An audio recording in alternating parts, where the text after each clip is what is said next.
안녕하세요. 조초영입니다. 6월 6일 화요일 서양사 2회 시작하도록 하겠습니다.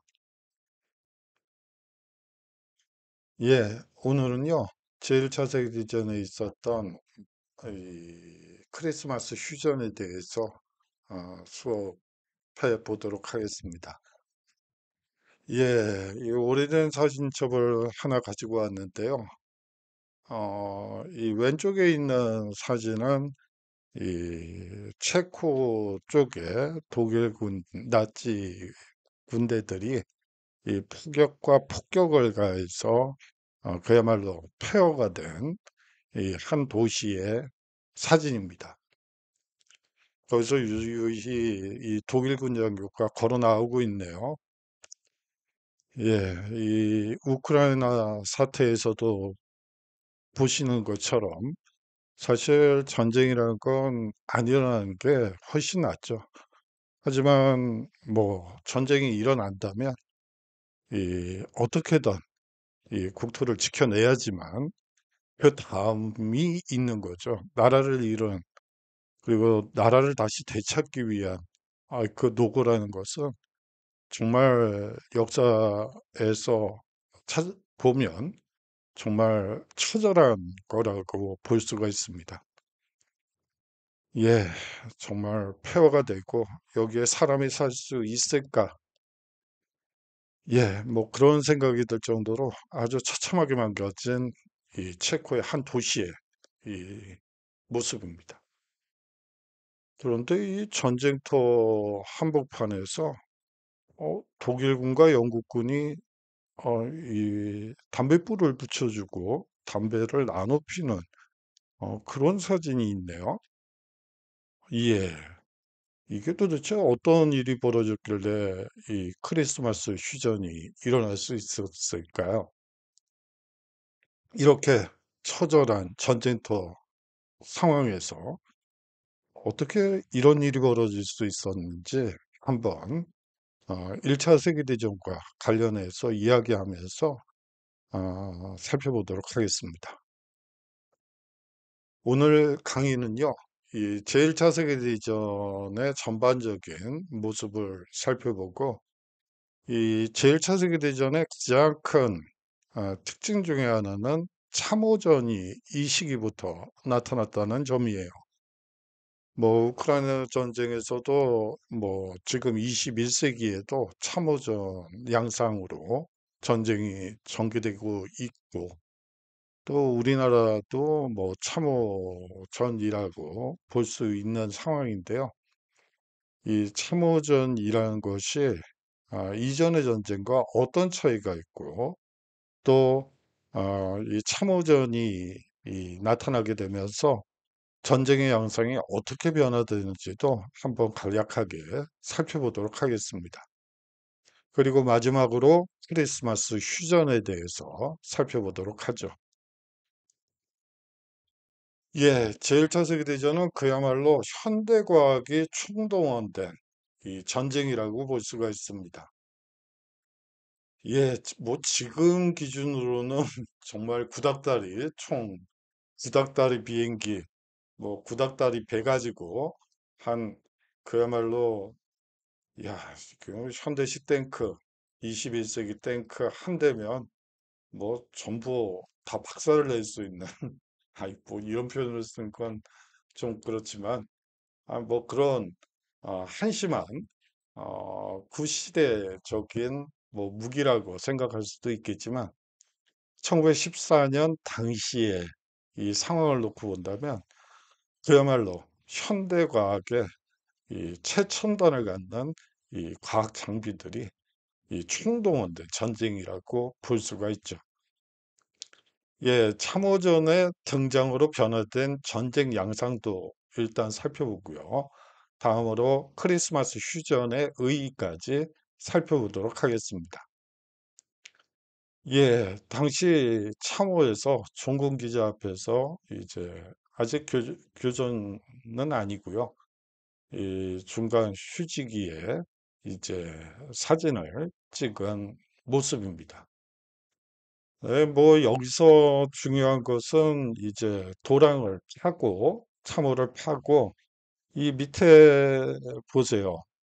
사실 여기가 사실은 습기가 많이 찹니다. 그리고 사실 군화가 축축히 젖을 정도로 이 물들이 올라오는 경우도 있죠. 자, 뭐 여름에는 괜찮은데요. 이 한겨울에 이러한 환경 속에 노출된다는 것은 이 동사자가 증가할 뭐 개연성을 충분히 가지고 있죠. 예, 뭐 지금도 그렇지만 동상에 걸리거나 그런 경우에 치료법이라는 것이 없죠. 뭐 혈관을 확장하는 방법이 있을 것 같긴 한데 글쎄요. 뭐 이 당시 기술로는 뭐 택도 없는 기술이고요.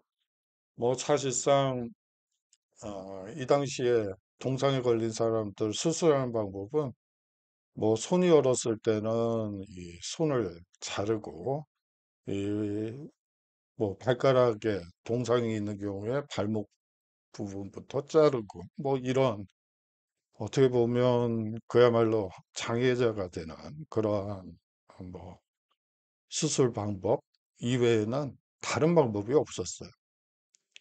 사실 제1차 세계대전 당시에 이 장애를 앓게 되는 경우도 장애자들의 숫자가 상당히 많아지게 됩니다. 예, 먼저 참호에서의 삶을 한번 보도록 하죠. 뭐 간단히 말씀을 드리면 뭐 참호는 길고 깊은 도랑이라고 보시면 될 것 같습니다. 제1차 세계대전과 관련이 깊은 방어수단이고요. 뭐 아까 말씀드린 대로 지금도 아주 유용하게 활용되는 이 방어용 이 참호라고 생각하시면 됩니다. 하지만 이 참호전의 결과는 매우 처참했죠. 예, 이 영국 의장대들이 이제 참호전을 이 일반 사람들에게 시민들에게 알리기 위해서 이 사격 자세를 취하고 있는 모습인데요. 뭐 이거는 의장대에서 교전이 아닌 상태에서 찍은 사진이기 때문에 뭐 사실 참호전의 실상을 그대로 보여주는 모습은 아니라고 보시면 됩니다. 그리고 이 당시에 또 군인들만큼이나 이 수고한 또 동물이 있죠. 바로 이 군견이라고 볼 수가 있고요. 예, 이 서부전선은 그야말로 참호투성이가 되어버립니다. 제1차 세계대전 중 주로 독일군과 이 프랑스, 영국, 그리고 뭐 물론 미국은 1917년에 참전하긴 했지만 여하튼 미국 연합군 간의 전투가 이루어진 프랑스 북부와 벨기에가 위치한 서부 전선에서 이 참호가 많이 활용됐다고 보시면 됩니다. 물론 이 참호라는 것이 제1차 세계대전에서 갑자기 등장한 신기술은 아니죠. 사실 이 성이 있으면 성을 둘러싸고 있는 해자가 있죠. 뭐 물웅덩이라고 보시면 됩니다. 뭐 연못이라고 보셔도 되고 어 공성 무기들 뭐 사다리라든지 뭐 이런 것들을 성 밑에서 곧바로 설치하지 못하도록 이 물 웅덩이를 상당히 깊게 뭐 10m 정도 파 내려가서 물을 받아 놓죠.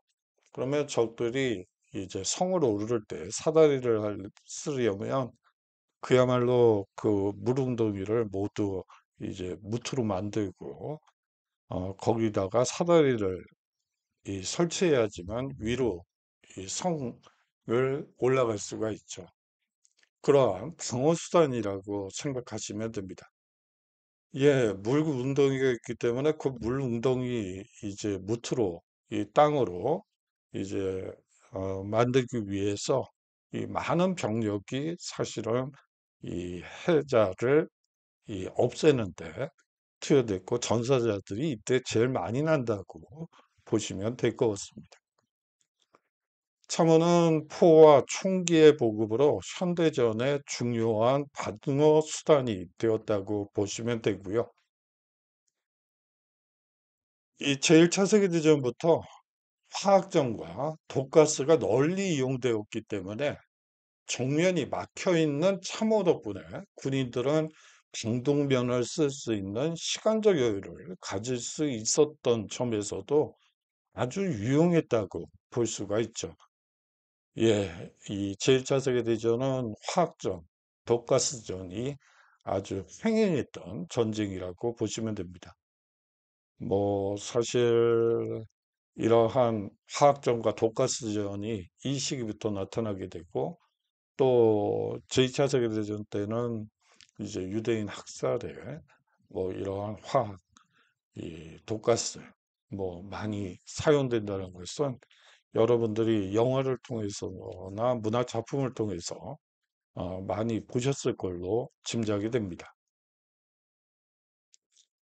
예, 방독면을 쓰고 이 기관총을 이, 쏘고 있는 이 모습인데 여기 사수가 있고 이 친구는 부사수고 합니다. 예, 뭐 군대 갔다 오신 분들 중에서 이제 뭐 방독면을 끼고 뭐 훈련을 받으신 경험이 있으신 분들은 이 사진을 보면 좀 느낌이 다를 것 같아요. 이거를 거의 뭐 3~4시간 동안 껴놓고 이 교전을 해야지 된다는 게 사실은 그렇게 쉽지 않은데 여하튼 이 당시에는 독가스전과 화학전이 워낙 일반화되어 있었기 때문에 예, 이런 모습으로 전쟁을 했다고 보시면 됩니다. 예, 이 독가스전은 사람만 취약한 게 아니죠. 이 군견들 역시 이 화전이나 독가스전에서 독가스가 나오는 경우에 뭐 당연히 이 호흡하는 과정에서 죽게 마련입니다. 예, 군견들 키우는데 정말 수고가 많죠. 그런데 이 군견들이 방독면을 안 씌운 상태에서 전선에 나가게 되면 뭐 그야말로 그 자리에서 죽게 돼요.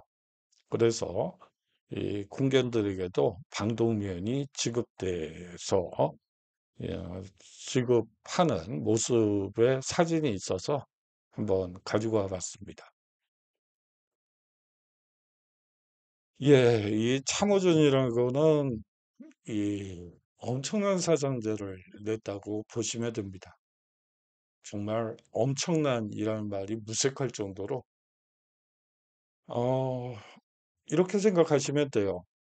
뭐 예를 들어 프랑스 같은 경우에 통계자료를 보니까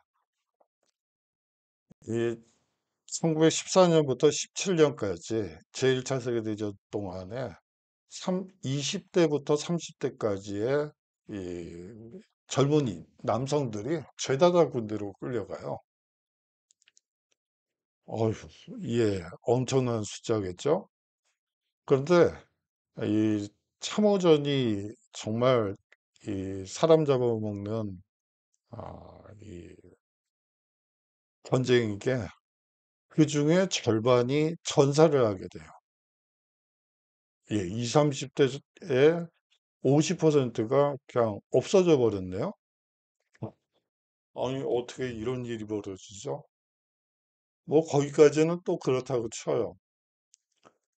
그 살아남은 50% 중에 또 50%는 사실상 불구자라는 표현은 요새 쓰면 안 되는데, 예, 장애인이 됩니다.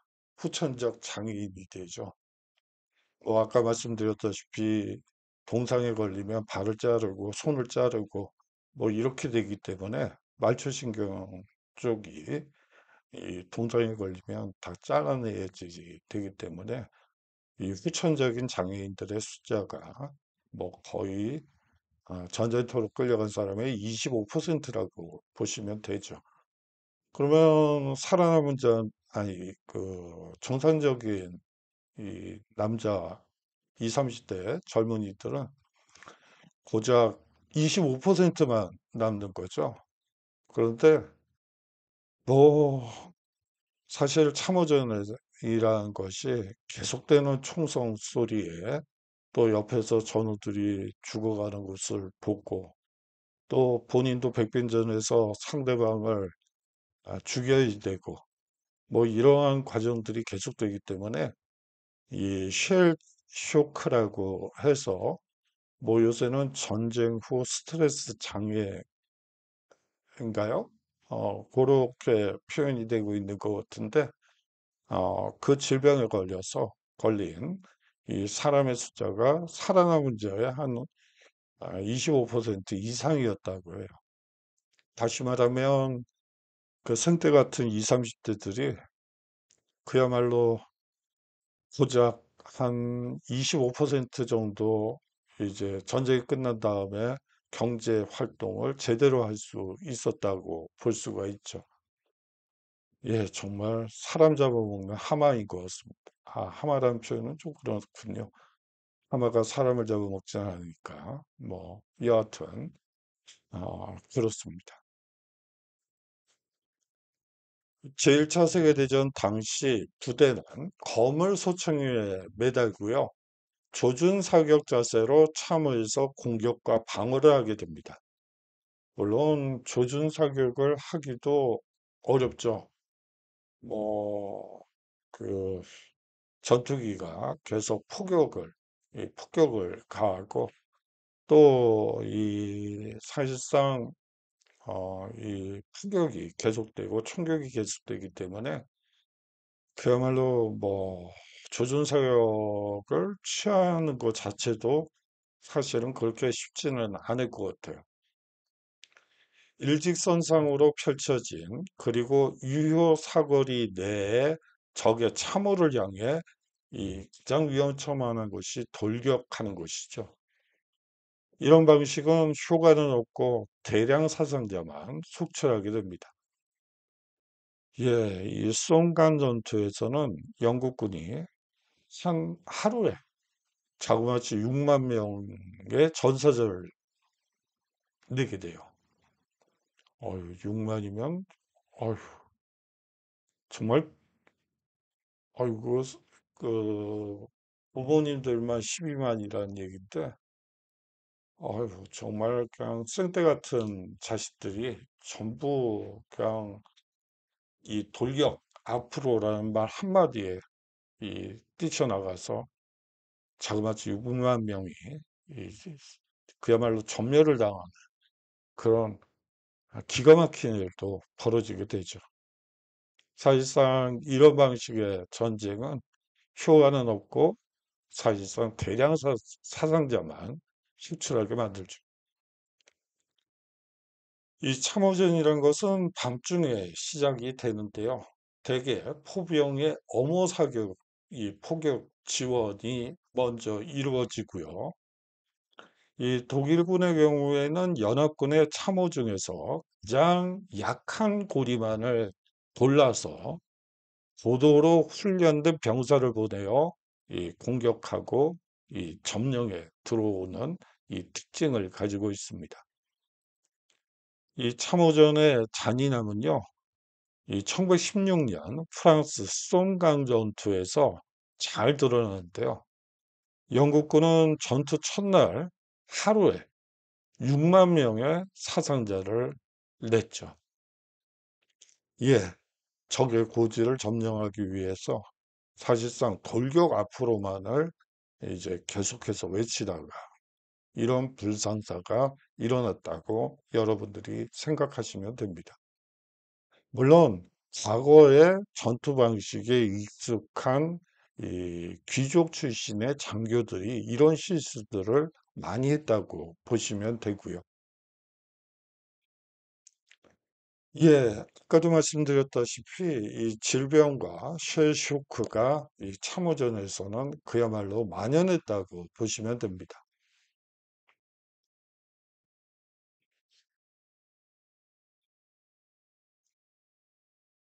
참호의 비위생적인 환경 속에서 따닥따닥 붙어 싸우면서 이질, 콜레라, 장티푸스와 같은 전염병이 빠르게 확산되죠. 예, 이것은 과거의 전쟁에서도 마찬가지였습니다. 이거는 참호전의 위험성보다는 이 전쟁이 가지고 있는 이 특징이라고 볼 수가 있죠. 예, 이 제1차 세계대전 이전 전쟁에서 전쟁들에서 공통적으로 나타나는 특징이기도 해요. 이 사람들이 대거 쳐들어오게 되면 그야말로 이 전염병도 함께 같이 오죠. 거기다가 뭐 제대로 씻을 수도 없는 환경이죠. 전쟁터라는 것 자체가. 그리고 우물물 가리가 제대로 될 리가 없죠. 그 전쟁이 일어나기 전에 평시에는 뭐 당연히 관리들이 가서 이 물 상태가 좋은지 뭐 마셔도 보고 뭐 그렇게 할 수 있지만 이 적과 싸우기도 바빠 죽겠는데 물 관리가 제대로 될 리가 없죠. 그래서 과거의 전쟁에는 사실 전사자들의 숫자보다는 이질, 콜레라, 장티푸스와 같은 전염병으로 죽는 군인들의 숫자, 그리고 민간인의 숫자가 훨씬 더 많았다고 보는 게 맞습니다. 거의 매일 계속되는 폭격과 오랜 기간 참호에 갇혀 있기 때문에 예, 깊이 90cm, 폭 90cm의 이 참호 속에 웅크리고 앉아 있으면 아이고야 그거 참 뭐 답답하기도 하고 뭐 감옥이 따로 없죠. 예. 그런 상황 속에 노출되어 있었던 많은 병사들이 외상 후 스트레스 장애로 알려진 쉘 쇼크에 시달리게 되죠. 이러한 모든 요인 때문에 제1차 세계대전이 역사상 최대의 전사자를 낸 전쟁이 된 것입니다. 거듭 말씀드리지만 1차 세계대전 이전의 전쟁에서는 전사자의 숫자보다는 전염병으로 죽은 병사들, 민간인들의 숫자가 훨씬 더 많다고 여러분들이 보시면 됩니다. 근데 이 참호전이 결국은 전쟁의 양상을 바꿔놨다고 여러분들이 보시면 되죠. 참전 군인 중 약 10%가 사망했다고 되어 있는데요. 이거는 전체적인 통계이고 프랑스와 독일의 경우에는 거의 50%가 전사했다고 보시면 됩니다. 예, 그런 이 참호전 속에서 예, 독일군과 영국군이 서로 대화를 나누고 수다를 떨고 있나요? 그런 것 같네요. 도대체 이게 무슨 일이죠? 그러면 상부에서 휴전 명령이 내려왔나요? 뭐, 딱히 제일 자세히 되기 전에 이 군지휘부나 이 정상들 사이에 휴전과 관련된 얘기가 없었던 걸로 알고 있는데 이것이 도대체 어떻게 된 일인지 잘 모르겠어요. 예, 그야말로 그 살벌한 전쟁터가 크리스마스 파티가 열린 전쟁터로 변했다는 얘기인데요. 1914년 12월 7일 교황 베네딕토 15세는 크리스마스를 축하하기 위해 이 휴전을 제안하게 됩니다. 예, 크리스마스 날이니까 그날만큼은 우리 그냥 휴전하자라고 이 교황 베네딕토 15세가 얘기를 하죠. 그랬더니 이 참전국들 수뇌부와 이 정상들은 비웃으면서 교황의 휴전 제안을 공식 거부하게 됩니다. 그런데요, 반면에 참호에 있던 군인들은 자체적으로 휴전을 선언하게 되죠. 예. 그러니까 군 수뇌부들은 교전을 명령했는데, 하극상이네요. 군인들은 참호에 있던 이 싸워야 할 군인들은 자체적으로 휴전을 선언하고 그냥 놀았다는 얘기가 되는 거네요. 이 크리스마스 휴전은 1914년 크리스마스 무렵에 이루어지게 되는데요. 제1차 세계대전 중 서부전선을 따라 여러 지역에서 크리스마스를 축하하기 위해 교전 행위가 일시 중단되게 됩니다. 이 공식적인 휴전 기간 동안 양측의 병사들이 참호에서 나와 무인지대에서 친선 교류를 하게 되죠. 예, 이 무인지대라는 곳이 있죠. 이 참호와 참호, 이 아군 참호와 적군 참호 사이에 이 사람이 다닐 수 없는 이 무인지대가 있습니다. 이제 돌격 앞으로 하게 되면 참호를 나와서 무인지대를 통과해서 적의 진지를 이제 장악하게 되는데 이 무인지대에는 그야말로 이 죽은 자의 시신도 뭐 그대로 널브러져 있는 뭐 그런 공간이라고 여러분들이 생각하시면 돼요. 제1차 세계대전에서 싸운 많은 독일군과 연합군은 크리스마스 캐롤을 함께 부르고 밴드까지 구성해서 연합밴드까지 구성해서 이 즐거운 한때를 보내게 되죠. 예, 당시 이 빙판 위에서 영국군과 독일군 사이에 이 축구 경기가 있었는데 그 축구 경기를 이제 찍은 이 종군 기자의 사진입니다. 크리스마스 새벽이 되자 일부 독일군 병사들은 참호에서 나와 영어와 프랑스어로 메리 크리스마스를 외치며 무인지대를 가로질러 연합군 참호에 접근하게 됩니다. 예, 뭐 메리 크리스마스라고 외쳤다고는 하는데요. 뭐 그게 잘 들리지는 않죠. 군인들이 뭐 웅성웅성하는 소리 정도로 들렸을 걸로 보여요. 그렇기 때문에 이 연합군 병사들은 처음에는 두려워했지만, 그쵸. 뭐 웅성웅성하는 소리가 들리고 이 독일군들이 대거 이쪽으로 오고 있는데 저게 독일군이 이 기습 공격을 하는 거지 뭔지 모르는 상황이죠. 하지만 독일군이 무장하지 않은 것을 확인하고 비로소 참호에서 나와 악수를 나눴다는 얘기입니다. 담배와 푸딩 선물을 주고받으며 캐롤을 함께 부르기도 하고요. 일부 독일군들은 참호 주위에 이 크리스마스 트리를 세우고 이 축구를 즐기기도 하죠. 그 짧은 휴전 기간 동안 이 일부는 전우들의 시체를 수습하고요. 뭐 적군의 시신도 수습을 해서 모두 함께 이 전사한 전몰자들을 이 기념하는 이 기념을 하기도 합니다. 예, 여기에는 아군도 적군도 없었다고 해요. 독일군 중위였던 쿠르트 제미슈의 회상을 한번 들어볼까요? 훌륭하지만 놀랍고도 해괴한 일이었습니다. 영국군 장교들도 마찬가지 심정이었을 거예요. 크리스마스는 잠시나마 적을 친구로 만들었습니다. 예, 훌륭하지만 놀랍고도 회개한 일이죠. 상부에서는 계속해서 교전을 하라고 이 지시가 내려오고 있는데 이 사병들은 지네들끼리 놀고 있어요. 그러면 그 가운데 낀 장교들이야, 전선 속의 장교들이야, 정말 난감하죠. 뭐 이걸 어떻게 해야지 되나?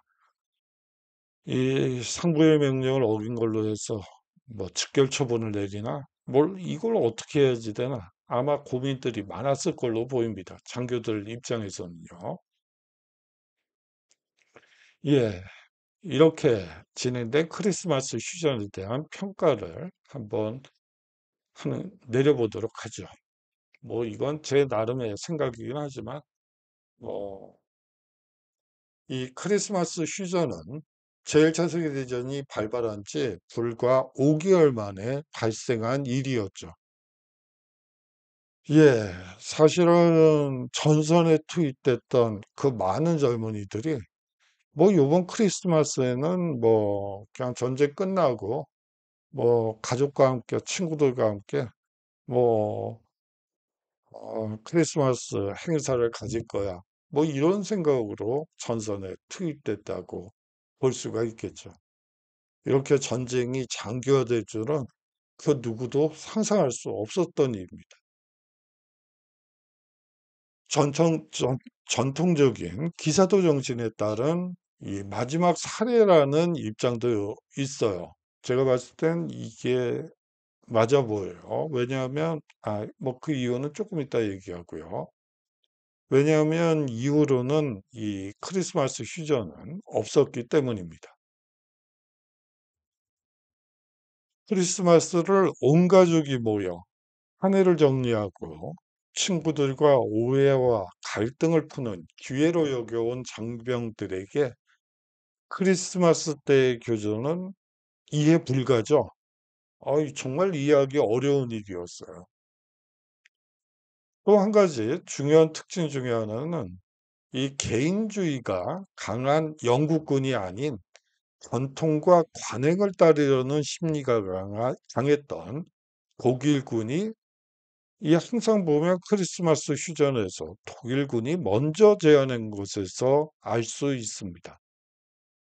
오래된 크리스마스 관행에 어울리지 않는 현대전에 대한 저항이 아닐까, 뭐 이런 생각도 들더군요.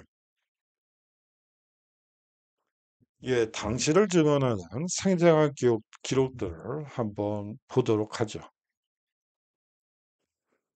로열, 워릭셔, 연대, 제1대대의 동료 병사들과 마찬가지로 그는 진흙 속에서 떨며 이 하루하루를 보냈다고 합니다. 예, 참호가 대부분 진흙일 확률이 높죠. 그리고 바닥이 축축한, 뭐, 습도가 높은, 그런 곳이라고 보시면 됩니다. 지난 몇 달 동안 깊이 91cm, 너비 92cm에 불과한 참호에 웅크리고 지냈어요. 밤낮 없이 끊임없는 불면증과 공포에 시달렸죠. 그렇겠죠. 사방팔방에서 총소리에 비명소리에 뭐 그런 소리만 들리는데 이게 잠이 오겠어요? 오는 게 오히려 더 이상해 보이죠. 뭐 그 공포감이란 건 뭐 말로 표현할 수가 없을 것 같습니다. 보급품을 한번 볼까요? 보급품이라곤 오래된 비스킷과 눅눅한 담배뿐이라는 것이죠. 예. 오후 10시경 느닷없이 이상한 소리가 들렸다고 합니다. 저 멀리 들판 너머 어두운 그림자 사이에서 뭔가 중얼거리는 소리를 들을 수 있었습니다. 예, 저 멀리 들판 너머에서 어두운 그림자 사이에서 뭔가 중얼거리는 소리가 들리면, 뭐, 그 공포감이 대단하겠죠. 저 적들이 드디어 이 돌격 이, 앞으로를 하나 보다. 또 이제 죽으라고 총을 쏴야지 되고, 백변들도 해야지 될 테고, 그 공포감이라는 게 아주 엄청나겠죠. 독일군이 크리스마스 캐롤을 부르고 있었던 것인데요. 처음에는 중얼거리는 소리로 들렸다고 합니다. 이후 어둠 속에서 일부 영국군들도 크리스마스 캐롤을 함께 부르기 시작했다고 해요. 우리는 적진 쪽에서 이상한 소리를 들었습니다. 우리 모두는 귀를 쫑긋 세웠죠.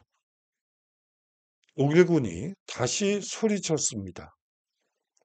독일군 병사가 독일어 액센트가 섞인 이 영어로 시몬이라고 말한 거죠.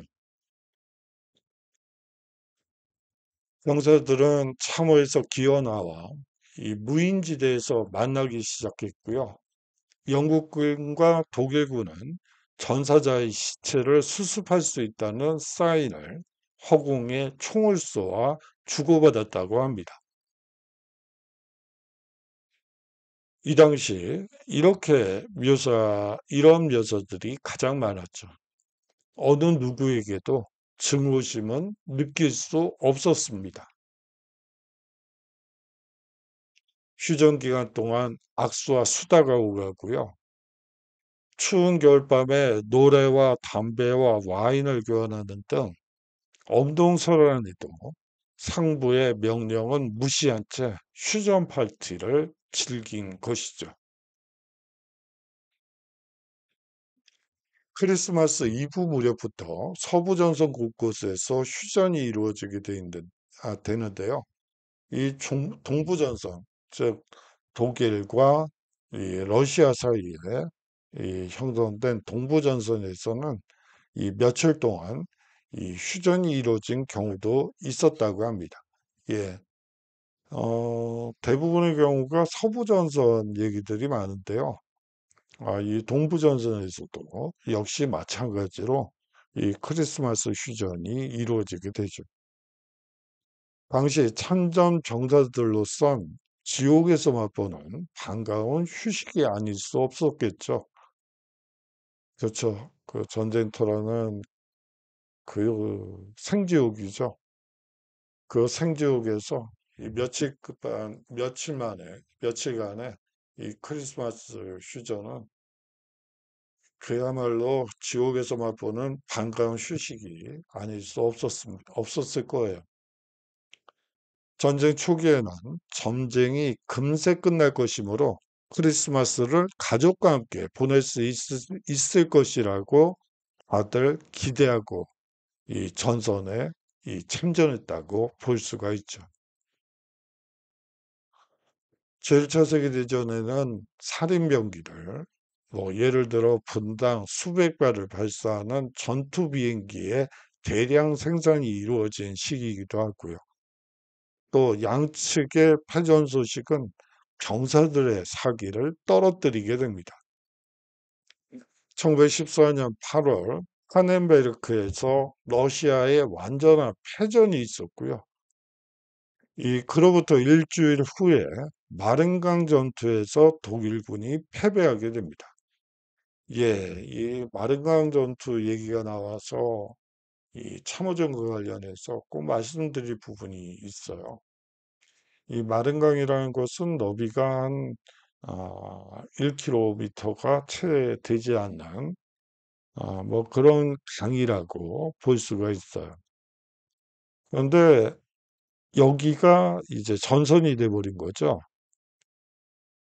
당시에 이 소총의 사거리가 400~500m였기 때문에 이 마른강 이 뚝에서 뭐 상대 뚝을 향해서 뭐 총을 쏴봤자 유효사거리 바깥에 있기 때문에 맞지도 않아요. 뭐 기껏해야 폭격 정도 할 수 있는 거리라고 볼 수가 있죠. 그래서 이 강과 강 뚝 사이에 어떻게 보면 참호가 만들어진 거라고 최초에 참호가 만들어진 곳이라고 볼 수가 있고 이 당시에는 사상자의 숫자가 적었어요. 뭐 그럴 수밖에 없죠.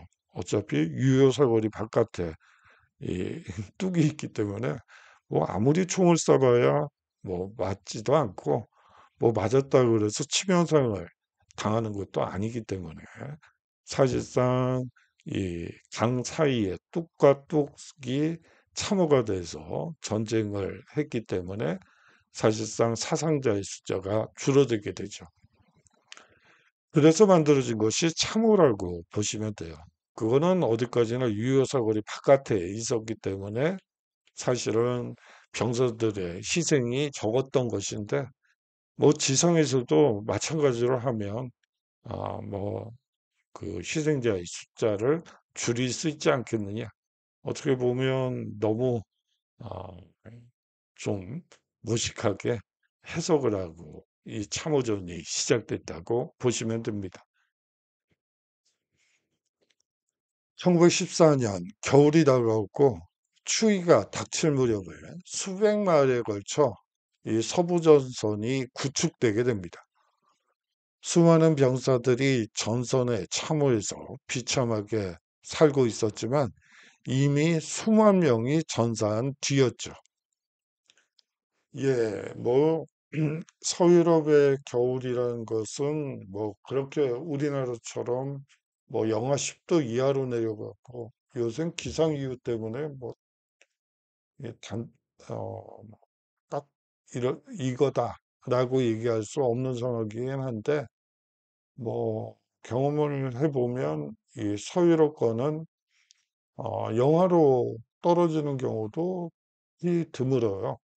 뭐, 대부분 뭐 영상이고 뭐 한겨울이라 하더라도 이 가장 추울 때가 크리스마스 무렵, 동지 무렵이라고 볼 수가 있는데 그때 한 2, 3일 바짝 영하 10도 이하로 떨어지곤 그 다음에는 괜찮아지죠. 뭐 거의 영하 1, 2도 거기서 왔다 갔다 한다고 보시면 돼요. 뭐 요새는 안 그렇다고 그러는데 뭐 과거의 날씨는 그렇습니다. 그리고 또 한 가지 특징은 비가 자주 내리게 되죠. 이 겨울 기간 동안에. 그야말로 이 동상 걸리기 딱 알맞은 날씨라고 보시면 돼요. 죄송합니다. 이 당시의 수많은 일기와 편지가 크리스마스 시즌을 증언하고 있는데요. 제이 리딩이라는 이 영국고 소총수가 아내에게 쓴 편지가 1914년의 휴전 상황을 잘 묘사해주고 있습니다. 우리 소대는 크리스마스 이브에 사격선에 있었는데 내 차례였어. 이른 아침에 독일군은 좋은 영어 발음으로 노래하고 소리치기 시작했어. 그들 중 일부와 악수를 했고 그들은 우리에게 담배와 시가를 주었어. 그날 우리는 총을 쏘지 않았고 모든 것이 너무 조용해서 꿈처럼 느껴졌어. 예, 정말 꿈처럼 느껴질 수밖에 없죠.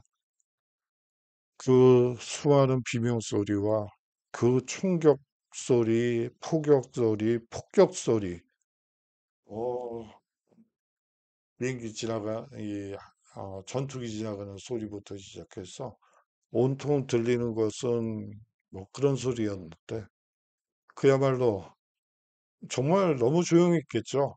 어, 그 시골이니까 전선들이 대부분 이 서부전선이라는 것이 독일과 이 프랑스 국경 유역이었기 때문에 거의 농가들이라고 보시면 돼요. 농촌이라고 보시면 돼요. 그야말로 너무 조용해서 꿈처럼 느껴질 정도였다고 이 기록을 남기고 있습니다. 또 다른 일기와 편지는 독일 군인들이 촛불로 참호 주변에 크리스마스 트리를 밝히는 모습을 묘사하기도 하고 있기도 하고요. 한 독일 보병의 일기에 따르면 영국군의 경우 임시 이발소를 만들어 놓고 독일 병사에게 이발을 해주고 담배 몇 개 피를 요구하기도 했다고 합니다. 이 영국 친구들은 장사속이네요. 그야말로 이발소 하나 차려놓고 이제 뭐 담배 몇 개 피를 그 대가로 요구하는 뭐 이런 풍경들도 만들어지게 되죠. 영국군 존 페르구손의 회상인데요. 몇 시간 전에 여기서 우리는 서로 죽이려고 했죠. 지금은 그들과 웃고 수다를 떨고 있었습니다. 예, 어, 제가 봤을 때 가장 임팩트가 있어서 한번 가지고 와봤어요. 예, 몇 시간 전만 해도 서로를 죽이려고 아주 그냥 이를 악물고 싸웠던 적군 병사들과 글쎄요, 이거 웃고 수다를 떨고, 이 그야말로 반전이네요. 저는 그런 생각이 들더군요. 이것을 보면서 결국은 전쟁이라는 것도 결국엔 인간이 내 일이 아닐까 하는 생각도 들었습니다. 영국 축구 선수 출신이었던 어니 윌리엄스는 이 훗날 얼음판 축구 경기를 다음과 같이 회상하고 있죠. 공이 어디선가 불쑥 나타났습니다. 어느 진영에서 나왔는지는 모르겠어요. 그게 중요한가요? 200여 명이 다 같이 축구를 즐겼습니다. 예, 그야말로 전투축구, 전투축구란 말은 쓰면 안 되겠다. 여하튼, 그야말로 200명이 그야말로 공 하나를 놓고 이 경기를 즐겼다고 보시면 되겠죠. 이 영어와 독일어를 구사하는 독일 중에 쿠르트 제미슈도 일기에서 축구 경기를 묘사하고 있는데, 흥미로운 것은 결국 영국인들은 그들의 참호에서 축구공을 가져왔고, 곧 활발한 경기가 이어졌습니다. 라고 일기에 적고 있습니다. 예, 어니 윌리엄스는 이 공이 어디서 나왔는 건지 잘 모르겠다고 그랬는데, 이 독일군 중위는 그게 영국 참호에서 축구공이 나왔다고 증언하고 있죠. 그래요. 우리가 어떤 자료나 서류를 검토할 때, 뭐, 본인이 관심 있는 분야의 기록이 나오면 흥분을 하는 경우가 있는데, 좀 냉철하게, 더 많은 자료를 읽어보면서 자신의 생각이 맞는지 안 맞는지 검증할 필요가 있죠. 항상, 아니요. 뭐, 그 얘기를 하고 싶어서 이거는 일부러 넣었어요. 예, 이 신문에도 이 크리스마스 휴전과 관련된 보도가 나오는 경우가 많았습니다. 크리스마스 무렵 우리는 서로 완내했습니다. 한 번도 경험하지 못한 가장 특별한 크리스마스 축하 행사였죠. 다 함께 모여 아군이든 적군이든 가리지 않고 전사자를 애도했습니다. 독일 군들은 아주 친절하더군요. 이 비공식적인 휴전에 얼마나 많은 이 군인들이 참여했는가에 관해선 논쟁이 뭐 많습니다. 휴전은 소규모이고 승인되지 않았기 때문에 승인할 방법도 없습니다. 1914년 12월 7일 교황 베네딕트는 이 참전국 지도자들에게 크리스마스 휴전을 요청하게 되죠. 이렇게 얘기를 합니다. 적어도 천사들이 노래하는 밤에는 총성이 멈출 수 있도록. 그러나 이 탄원은 앞서 얘기한 바대로 지휘관들에 의해 묵살당하게 됩니다. 사병들이 이 크리스마스 휴전을 선언하자 이 지휘관들은 경악을 할 수밖에 없었죠. 예, 상부에서는 교전을 하라고 그러는데 사병들이 뭐 지네들끼리 휴전을 해버렸으니까 전선에 있는 지휘관들 입장에서는 아유, 이거 뭐 어떻게 해야 될지 그야말로 이 사병들을 전부 직결 처분을 할 수도 없는 노릇이고 정말 난감했을 것 같아요. 영국군 장성이었던 호레스 스미스 도리앤경은 이 기밀 메모에 다음과 같이 적어 놓고 있죠. 이것은 우리가 점차적으로 가라앉고 있는 냉담한 상태를 예시할 뿐이다. 라고요. 예.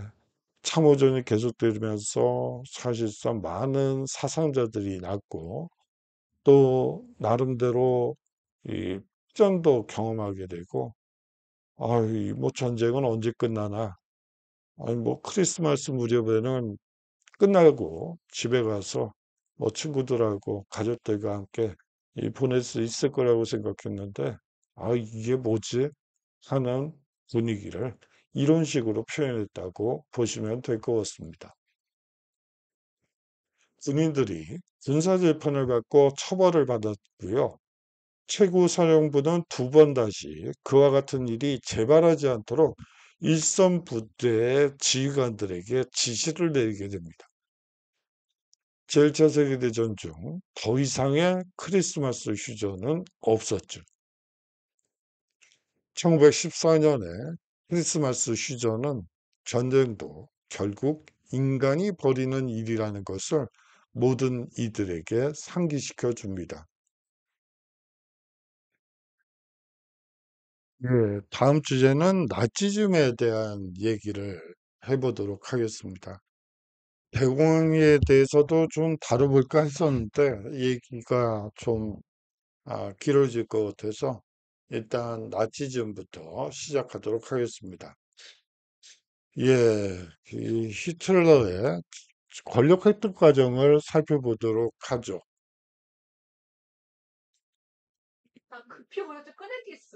어,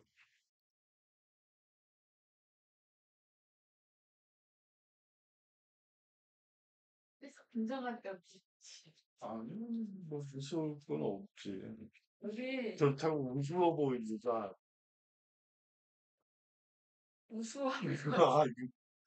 아니, 근데 아니야. 아니, 우습지도 않고 무섭지도 않아.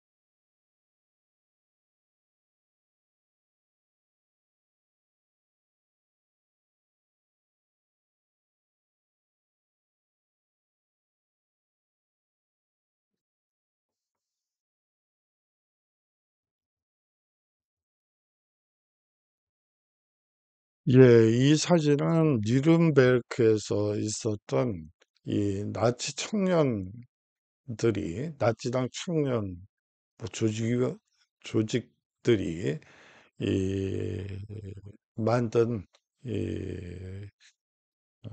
이 모임인데, 이 대회인데, 막 헷갈리네요. 이, 이 사진을 좀 보시면 이게 사실은 사진이 좀 잘렸는데 이게 맥스 대 벤츠예요. 독일이 뭐 자랑하는 아주 뭐 브랜드죠.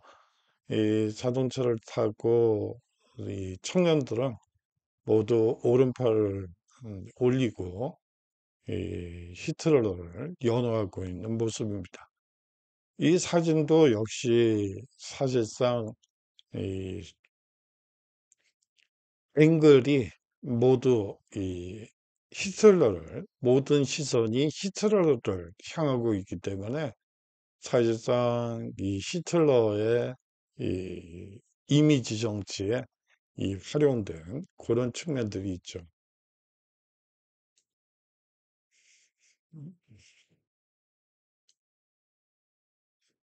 1920년대 독일은요, 이 베르사유 조약 기간 동안 전승국들이 부과한 막대한 전쟁 배상금과 그로 인한 금융위기로 이 독일 국민들의 불만이 팽배했던 시기라고 보시면 됩니다. 예, 베르사유 조약을 뭐 여기서 구체적으로 얘기하면 또 시간이 많이 걸리니까 뭐 간단하게 말씀을 드리면 사실상 독일에서 전쟁 배상금을 내는데 이게 달러가 아니고 마르크화로 이 지불하게 돼 있어요. 뭐 다행이죠. 뭐 이 프랑스의 프랑이라든지, 뭐, 영국의 파운드라든지 그런 걸로 내라고 했으면 아마 상당히 독일 입장에서는 힘들었을 텐데, 사실상 뭐, 이 마르크화로 이 전제배상금을 낼 수가 있게 되는 것이죠. 네, 이게 좀 문제가 있는 게요.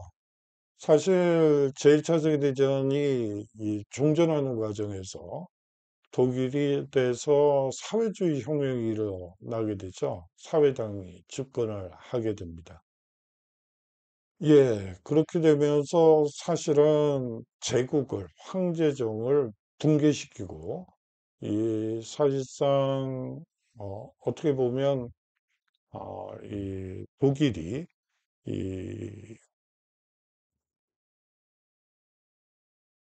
스스로의 혁명을 통해서 어떻게 보면 체제를 전복시키고 전쟁을 종결시켰다고 볼 수 있는데 그러한 부분에 대한 인정이 전혀 이루어지지 않고 이 바이마르 체제를 그야말로 전쟁 패전국 대우를 했다고 보시면 돼요.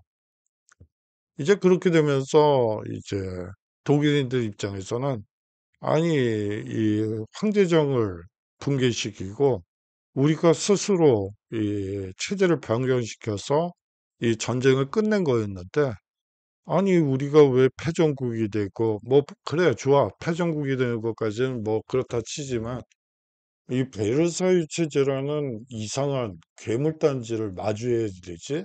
이런 분위기가 생겼다고 보시면 되겠죠. 예, 뭐, 사실상 전쟁 배상금을 이 마르크화로 낼 수 있었기 때문에 이 독일에서 할 수 있는 일이라고는 윤전기 돌리는 일밖에 없었어요. 뭐 전쟁 기간 동안에 그야말로 이 공장이고 뭐고 다 부서졌는데 뭐 무슨 돈으로 배상금을 내겠어요? 뭐 세금으로요?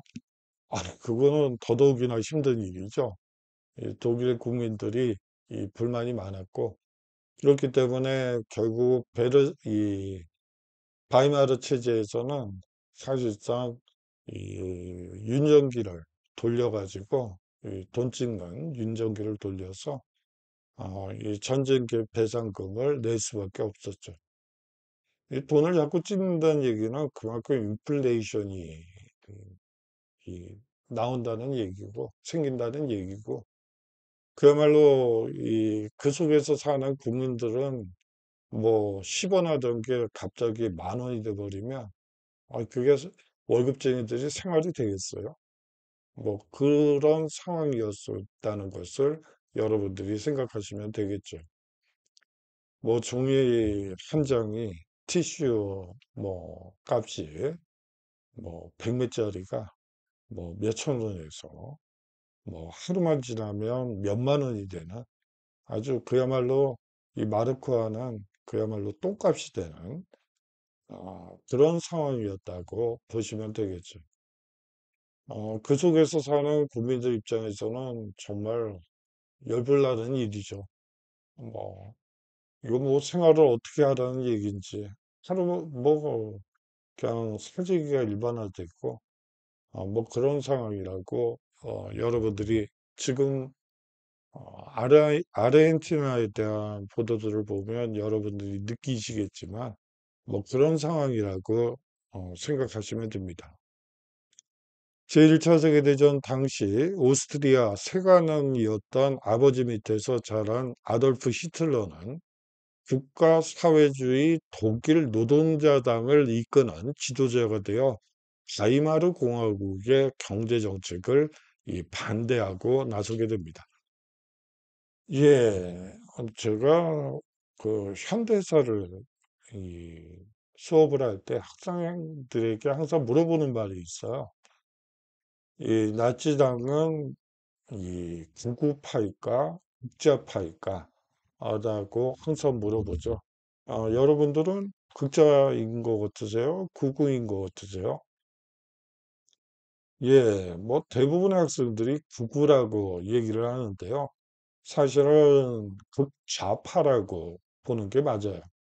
뭐 당명에서도 느껴지다시피 여기에 사회주의란 말이 들어가 있죠.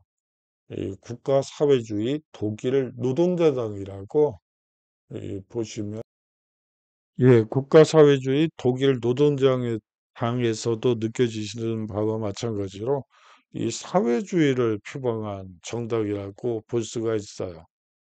예, 뭐 이런 식이에요. 이 당시에 이 국가사회주의 독일 노동자당이 뒤에서 말씀드리면서 하는 게 맞겠네요. 아니요. 뭐 말 나온 김에 하는 게 낫겠네요. 어, 이 국가사회주의 독일 노동자당이 이 일당이 되는 과정에서 사실은 노동자들에게 어필하기 위해서 많은 아, 이 의회 안건 표결의 이 안건을 이 내게 되는데 뭐 그 중에서 대표적인 것이 이 노동자들의 이 그 휴가 시즌이 있죠. 그 동안에 해외여행을 하는 경우에 국가에서 50%를 보전하게 해주는 그런 정책을 처음 입안하게 됩니다. 그리고 통과를 시키죠. 어, 예. 해외여행을 갔는데 그 경비의 50%를 보전해 준다.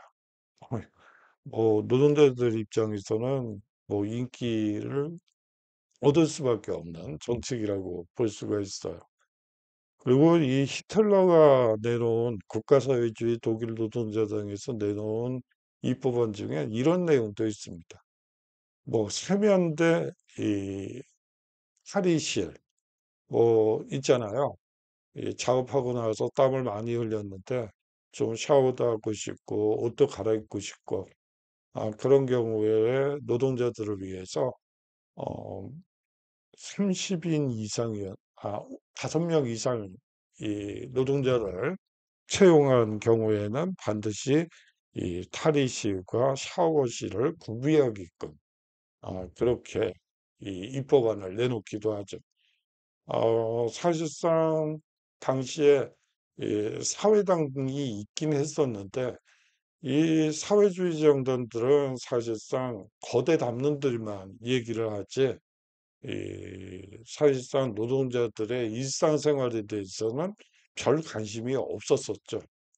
거기에 비해서 히틀러는 이 노동자들의 가려운 부분을 잘도 긁어줬다고 볼 수가 있어요. 예, 그러한 정책들이 사실상 이 초기 이 국가사회주의 독일 노동자당이 이 국가정당임을 잘 보여준다고 자라고 보기도 아니 뭐 여하튼 이 사회주의 계열의 정당임을 여러분들께 꼭 말씀드리고 싶었어요. 나치당은 인플레이션으로 뭐 아까 말씀드렸죠. 이 전자배상금을 그래도 다행히 마르크화로 낼 수 있게 돼서 뭐 윤전기를 돌릴 수밖에 없었고 그로 인해서 하루가 다르게 물가가 뛰었어요.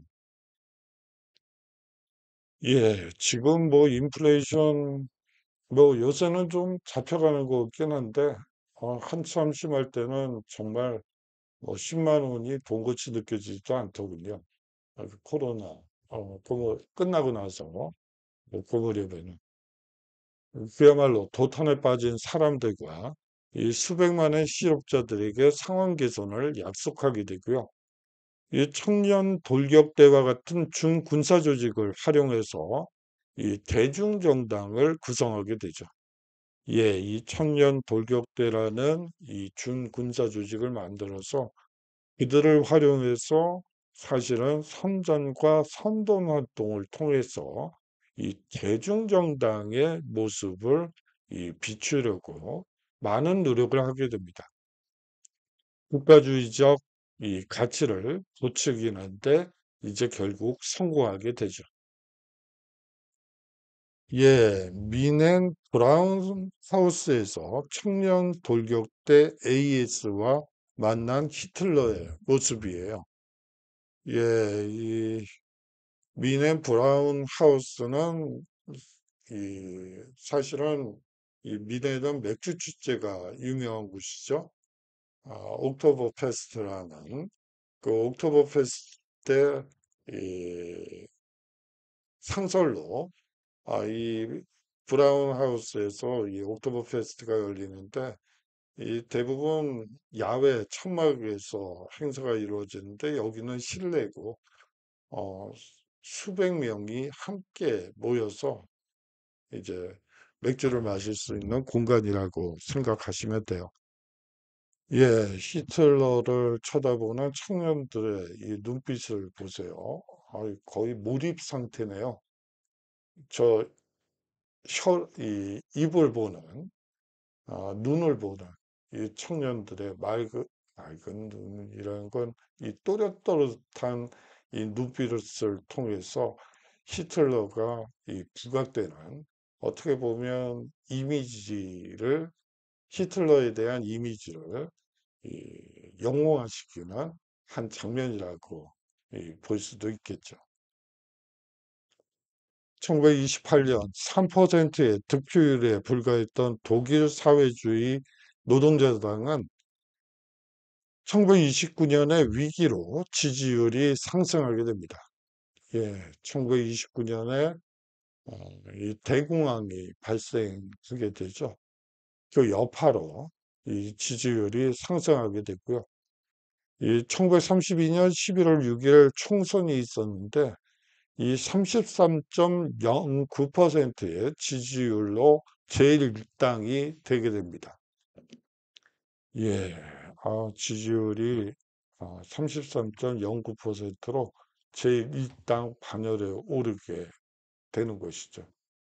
뭐 아까도 말씀드렸다시피 이 노동자들을 위한 여러 정책을 통해서 이 초기 29년까지는 이 사회주의적인 그런 노선을 취해서 이 노동자들의 인기를 확보하게 되고요. 이 1932년 이후로 이 지지율이 증가되는 것은 그것과는 정반대되는 극우적인 이 모습을 보이게 되면서 이 보수파들을 또 힘에 안게 됩니다. 사실상 그러면 이 독일 사회주의 노동자당이란 정체성이 뭐냐라고 여러분들이 뭐 좀 의아해질 것 같아요. 사실상 표발학이라고 보시면 될 것 같아요. 표만 된다면 뭐 사회주의든 뭐 구든 뭐 뭐가 됐든 뭐가 됐든 활용하는 정당이라고 볼 수가 있겠죠.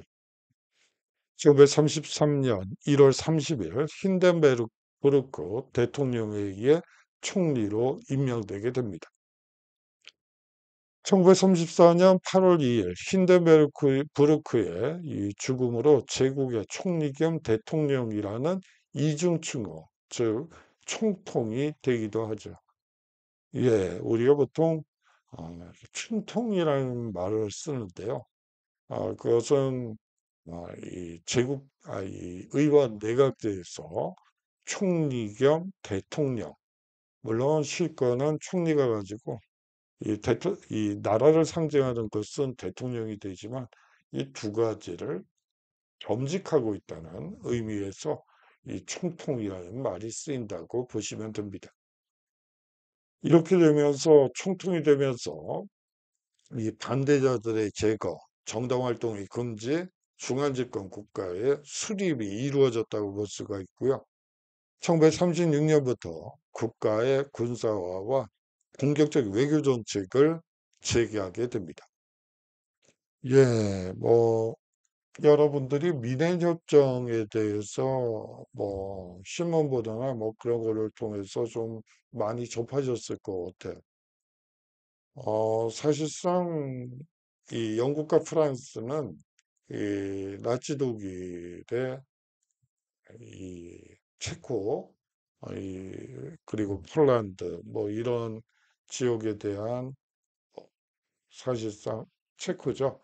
이 체코를 이제 전쟁에 들어가는 이 모습을 인정해 준 것이 미네협정이라고 볼 수가 있는데 사실은 그렇게 이 영국과 프랑스가 사실상 독일에게 양보할 수밖에, 히틀러에게 양보할 수밖에 없었던 이유 중에 하나는 앞서 얘기한 것처럼 제1차 세계대전 당시에 너무나 많은 인명피해를 봤죠.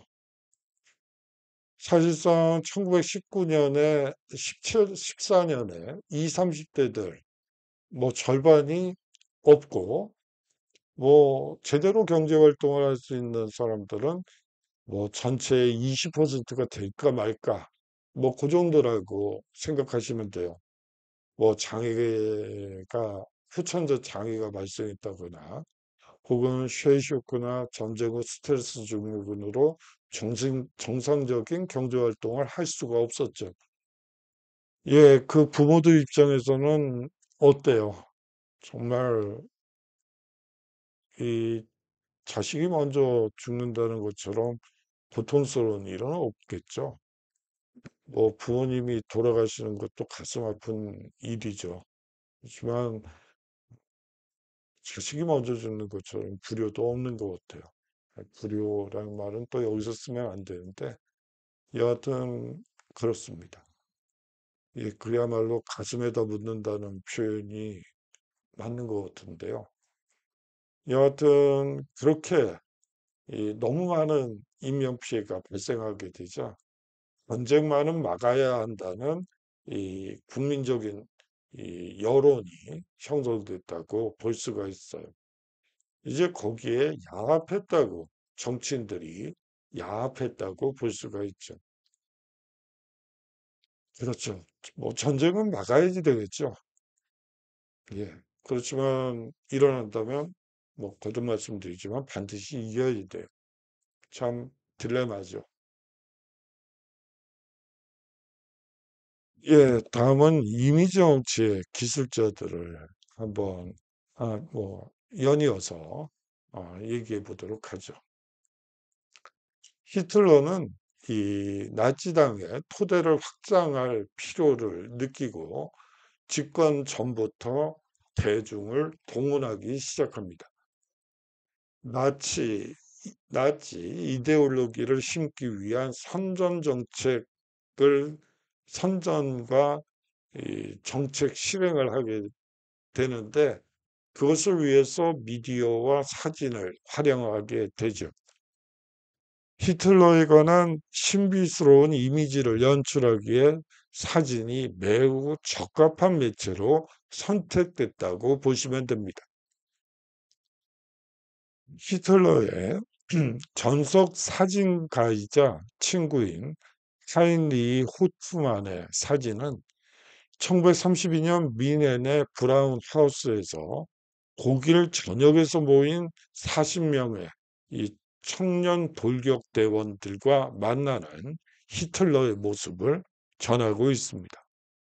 예, 아까 보셨던 이 사진이라고 볼 수가 있죠.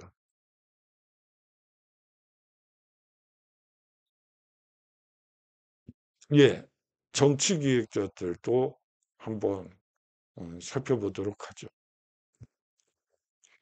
1938년 11월 뉘른베르크에서 열린 나치당 대회에 제일 처음 대본에 걸렸던 사진이라고 보시면 되는데요. 이 열광적인 소년, 소녀들이 모여서 히틀러를 향해 오른팔을 쭉 뻗고 있습니다. 모든 시선이 메르세데스에 탄 이 히틀러에게 집중되어 있죠. 각각 다른 시점에 촬영된 두 사진 모두 히틀러의 카리스마를 최대한 표현하고자 기획된 것이라고 볼 수가 있습니다. 예, 이거는 히틀러의 모습인데 여기에 대해서는 조금 이따가 어, 얘기를 하죠. 예, 사실상 어, 연기 연습이라고 여러분들이 보시면 돼요. 어떻게 해야지 효과적으로 이 독일인들에게 이 나치당이 집권해야만 되는지 그리고 독일이 나가야 할 방향이 무엇인지 설득력 있게, 호소력 있게 얘기하기 위해서 이렇게 많은 준비를 하고 연설에 이제 등단하게 된다고 보시면 되겠죠. 예, 이 나치즘의 이 특징은 아까 뭐 극자냐 극우냐 물어봤지만 사실은 한마디로 요약을 하면 이 전체주의 국가 건설이라고 볼 수가 있죠. 히틀러가 권력을 장악하는 과정에서 전체주의적 기구를 설립하게 되는데요. 특히 사진이 주도적인 역할을 한 대중선전의 강화를 동반하고 있습니다. 1933년 3월 14일 괴벨스의 주도로 이 정보선전부가 창설되게 되고요. 1933년 11월 4일 이 대중선전의 강화를 위해 독일에서 이 카메라 사진 박람회가 열리기도 합니다. 히틀러의 특징과 국가 행사에 영혼성을 부여할 공식 사진 작가가 임명되기도 하고요. 1920년대 등장한 포토 저널리즘의 영향력은 더욱 커지게 됩니다. 사생활의 통제, 억압적인 경찰기구, 이 국가 권력의 중앙 집권화, 그리고 대중 미디어의 독점은 결과적으로 독일 사회주의 노동자당이 모든 노력을 기울인 전체주의 국가 건설을 할 수 있는 수단이었던 셈이죠. 히틀러 숭배와 새로운 인간상을 구축하고자 이러한 매체가 활용됐다고 볼 수가 있습니다. 예, 그야말로 이 연출된 이데올로기라고 볼 수가 있습니다. 자신이 연설가로서 소질이 있음을 스스로 잘 알고 있던 히틀러는 이 마인캄프라는 이 마인캄프는 간단히 말을 하면 나치당 전용 사진 촬영소라고 볼 수 있는 세트장이라고 보시면 됩니다. 이 마인캄프에 장기 체류하고요. 이 나치 이데올로기와 전체주의 문화의 중심인 선전의 중요성 때문에 이 마인캄프에 이 장기 체류를 하게 되죠. 히틀러 연설의 특징은 단순하면서도 집중적인 논리 구성으로 이 대중들의 의식을 압도하고 설득하는 데 효과적이라는 점입니다.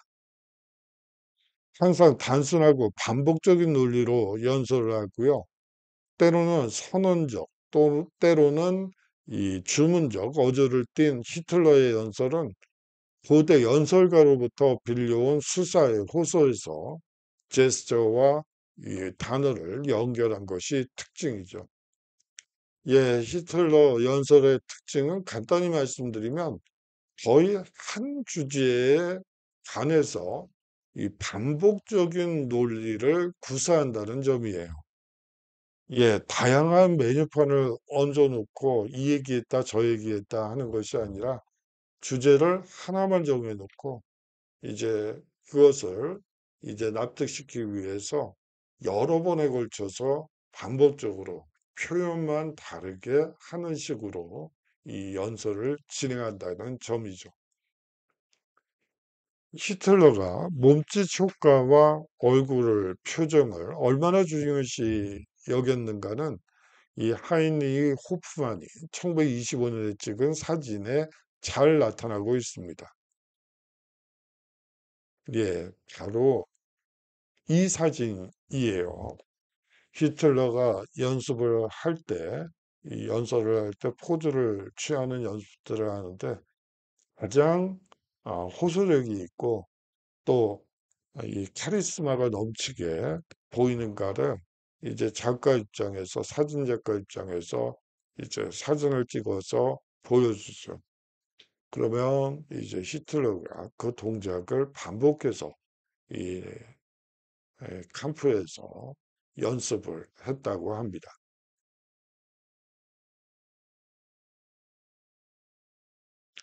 히틀러 연설할 포즈의 특징은요, 카메라 앞에서 팔을 들고 주먹을 움켜쥐거나 엄지손가락을 뻗기도 하고요. 전투적 명령적인 이 포즈를 취하기도 하고 마치 기도를 하는 듯한 아니면 호소하는 듯한 이 연기도 이 연설 속에 들어가 있게 되죠. 예언적 억양과 단순한 연설로 메시지를 전달하고요. 국가 공동체, 인종의 순수성, 볼셰비키와 유대인에 대한 증오심 등이 이 연설 속에 이 주요 테마라고 볼 수가 있는데 아까도 말씀드렸다시피 이게 세 가지 주제가 있다. 뭐 국가 공동체, 인종의 순수성, 볼셰비키와 유대인에 대한 증오심. 이 세 가지를 하나로 묶어서 연설하지 않고요. 각 주제에 대해서만 연설을 합니다. 그럼으로써 응집력이 생기고 또 비전을 제시하는 듯한 인상을 주는 그러한 연설을 했다고 보시면 되죠. 독일을 웅장하고 번영하는 미래에 대한 비전을 전달하기도 합니다. 예, 연출의 효과를 한번 보도록 하죠. 기획된 연설 장면을 통해 당시 독일인들의 비현실적인 자신감과 이 히틀러를 우상으로 숭배한 배경을 더 잘 이해할 수 있게 됩니다. 히틀러는 미디어라는 새로운 매체를 활용하는데 매우 능숙했죠. 언론과의 인터뷰, 라디오 연설, 이 회의시 사운드 증폭 기술, 영화 뉴스 등 아주 다양한 매체를 활용했다고 보시면 됩니다. 예, 인쇄기의 출현과 정보 혁명에서 말씀드렸던 것처럼 이 기득권 세력들은 새로운 이 매체, 정보 전달 매체가 나왔을 때 거기에 대해서는 별로 관심이 없어요. 하지만 히틀러처럼 뭐 초기에 3% 될까 말까 그러한 득표율을 가지고 있는 정당 입장에서는 뭐 이러한 다양한 매체들, 새로 등장하는 매체를 적극적으로 활용할 수밖에 없죠. 이 득표율을 늘리기 위해서는 뭐 그러한 취지로도 볼 수도 있을 것 같습니다.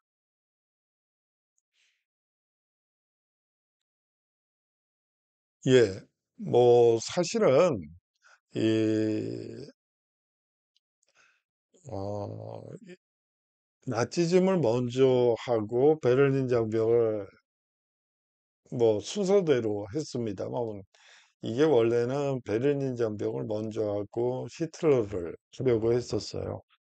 근데 뭐 시간 순서에 익숙해진 여러분들께 파격을 드리는 건 좀 그런 것 같아서 한번 순서를 바꿔봤습니다. 예, 이것은 베를린 장벽이 만들어지던 1960년대의 모습이라고 보시면 돼요.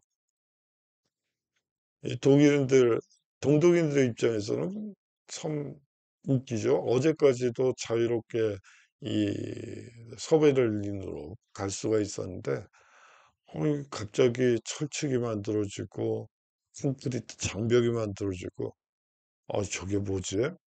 아니, 뭐, 군인들에게 물어보기도 좀 그렇고, 정말 기가 막혀서 쳐다보는 이 모습입니다. 예, 이 현상, 갑자기 왜 콘크리트 장벽이 만들어지고 철조망이 위에 세워지는 이러한 일이 벌어졌을까요? 그것은 베를린 위기를 통해서 나타난 이 현상이라고 볼 수가 있습니다. 10년간의 상대적인 냉전 이후 긴장이 다시 불타오르게 되죠. 1958년의 일이었어요. 이후 3년 동안 소련은 1년 전 우주경쟁 기간 동안 스푸트니크 이 위성의 성공적인 발사로 승리하자 이 대담해졌다고 볼 수가 있습니다. 예, 사실상 이 위성 발사는 그야말로 미국의 입장에서는 아니 위성 발사를 소련이 먼저 했네. 아니 우리는 뭐 하고 있었던 거지? 예, 이게 더 놀라운 것이 사실은 이 위성의 경우에는 이 쏘는 각도 뭐부터 시작해서 이 모든 것들이 이 사실상 수학을 매개로 해서 이 위성 발사에 성공했다는 점이에요. 예, 당시에 컴퓨터로 작업을 하고 있던 미국 입장에서는 깜짝 놀랄 수밖에 없죠. 이야, 이 소련의 이 수학 실력이 뭐 우리보다 훨씬 낫구나. 뭐 인정할 수밖에 없고요. 뭐 그러한 시대 분위기를 여러분들이 읽으시면 좋을 것 같아요. 소련은 이 동독에서 서독으로의 끝없는 난민의 흐름, 이 베를린 봉쇄 이후 300만 명에 달하는 의사, 교사, 엔지니어와 같은 전문가의 이 서독으로 간 이 부끄러움을 느끼고 있었죠. 동서독 정상회담, 이 회의 및 기타 협상이 끊임없이 이루어졌지만 아무런 성과도 없었습니다. 난민이 해일처럼 밀려들기 시작하고요. 1961년 6월 약 19,000명이 베를린을 통해 탈출을 감행하게 됩니다. 아울러서 다음 달에도 3만 명, 7월 초순엔 16,000명의 이 동독인이 국경을 넘어 서베를린으로 탈출하게 되죠. 8월 12일에 약 2,400명이 그 뒤를 잇게 됩니다. 하루 동안 동독을 탈출한 수가 가장 많은 날이 이 1961년 8월 11일이었다고 보시면 되죠. 그 결과 나타난 것이 바로 콘크리트 장벽을 쌓고 그 위에 철조망을 건설했다고 보시면 됩니다. 그날 밤 프르시초프 소련 이 공산당 서기장은 국경을 영원히 폐쇄시켜 탈출자의 흐름을 막을 수 있는 권한을 공독 정부에 부여하게 됩니다.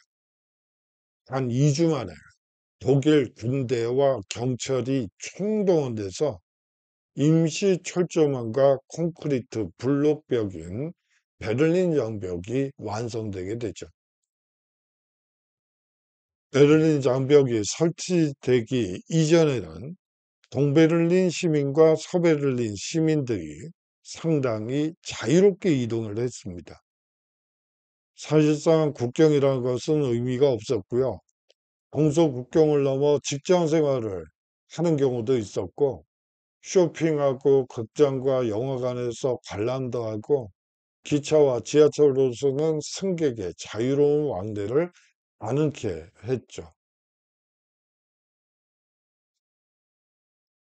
예, 그런데 이 서베를린으로 탈출하는 이 동베를린, 동독 사람들의 숫자가 많아지자 베를린 장벽이 구축되고 그 시기를 이제는 베를린 장벽의 시대라고 부르게 되죠. 1961년부터 1989년까지의 일입니다. 베를린 장벽은 동독에서 서독으로의 난민의 홍수를 막았고 베를린 위기를 완화시켰다고 볼 수가 있습니다. 1961년 6월 후르시초프는 케네디 대통령에게 서베를린에서 미군이 철수하지 않으면 서베를린을 봉쇄하겠다고 경고하게 됩니다.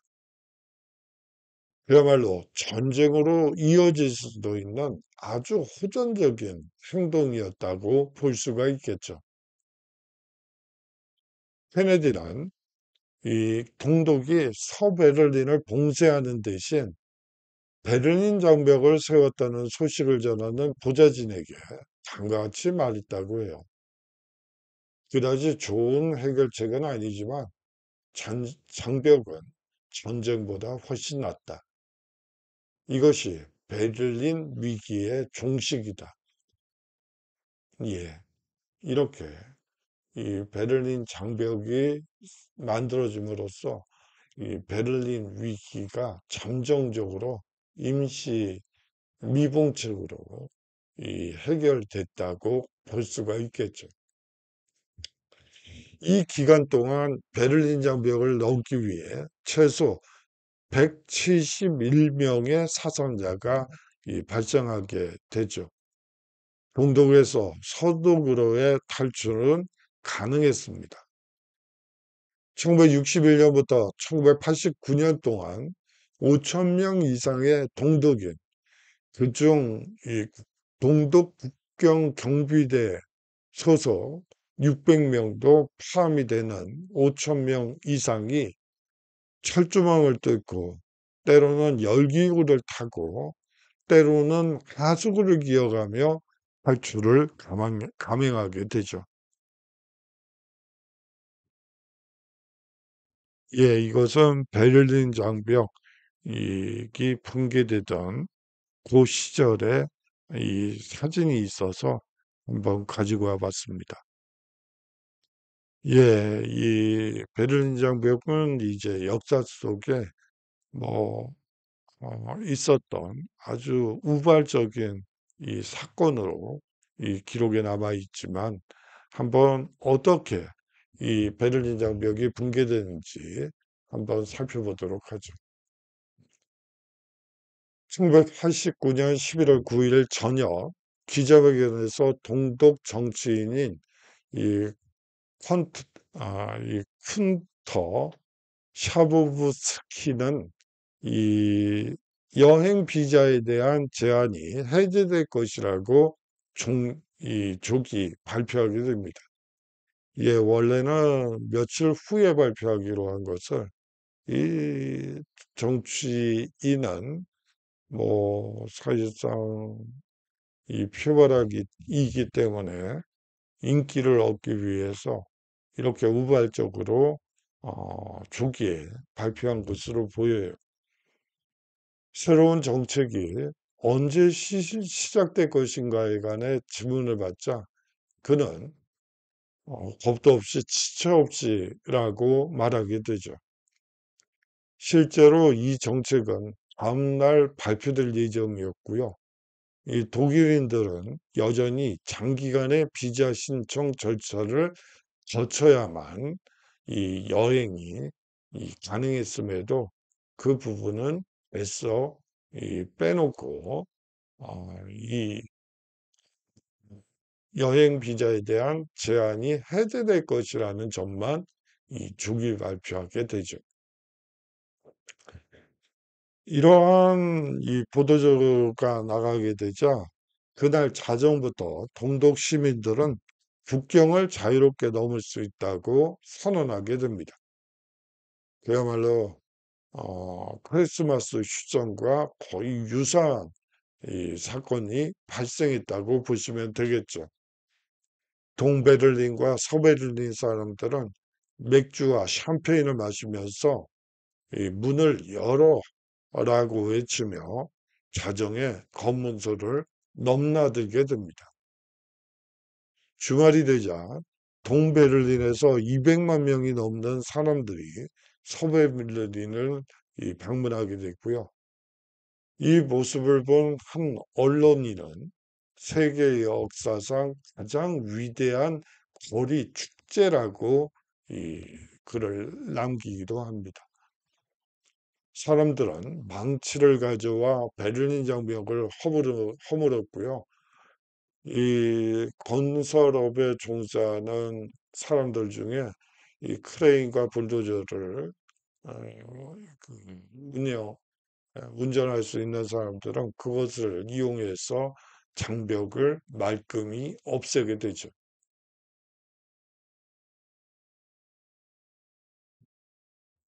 이 장벽이 사라진 베를린은 1945년 이후 통합되게 됩니다.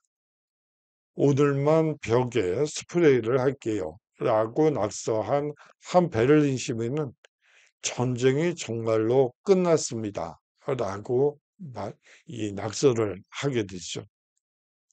동독과 서독의 통일은 베를린 장벽이 무너진 지 거의 1년 뒤인 1990년 10월 3일에 완성되게 됩니다. 예, 뭐 이로써 이번 학기 강의는 이제 끝났고요. 제가 이 비대면 강의에서 어, 그 시험 범위에 대해서 말씀을 드리려고 생각을 했었는데, 뭐 공지사항을 통해서 올려드리는 게 더 정확하지 않을까 하는 생각이 들어서 공지사항을 통해서 알려드리도록 하겠습니다. 예, 크리스마스 휴전, 그리고 이 베를린 장벽이 무너지는 것, 이 모든 것이 우발적인 사건에 의해서 이 벌어진 일들이라고 볼 수가 있어요. 이 사람들이 이 인간의 일이기 때문에 여러 우발적인 요소들이 역사에는 어, 자리하게 되죠. 어떤 법칙이라든지 뭐 그런 게 뭐 그런 것대로 움직인다면 뭐 좋겠지만 사람이라는 그 존재는 이성적이기도 하지만 또 감정적인 이 측면도 있기 때문에 이, 이 양자를 다 봐야지만 이 역사를 제대로 해석하지 않을까 그런 생각이 들어서 우리가 보통 과학적인 역사 소설을 강조를 하는데 그 과학만으로 이 역사를 이 잘 올고지 그려낼 수 있을까 그런 의문이 들어서 이 두 강의를 한번 기획해 봤어요. 예, 뭐 한 학기 동안 수업 들어주셔서 뭐 제가 잘 강의를 했는지는 모르겠습니다. 하지만 최선은 다해봤는데 뭐 여러분들의 뭐 평가를 기다려보면 알 수 있겠죠. 예, 장시간 동안 수업 들어주셔서 감사하고요. 다음 주에 어, 교양반 513호실에서 시험을 볼 테니까 시험은 반드시 여러분들이 참여해서 몸이 아프더라도 참여해서 시험을 꼭 봐주셨으면 합니다. 예, 그러면 안녕히 계십시오.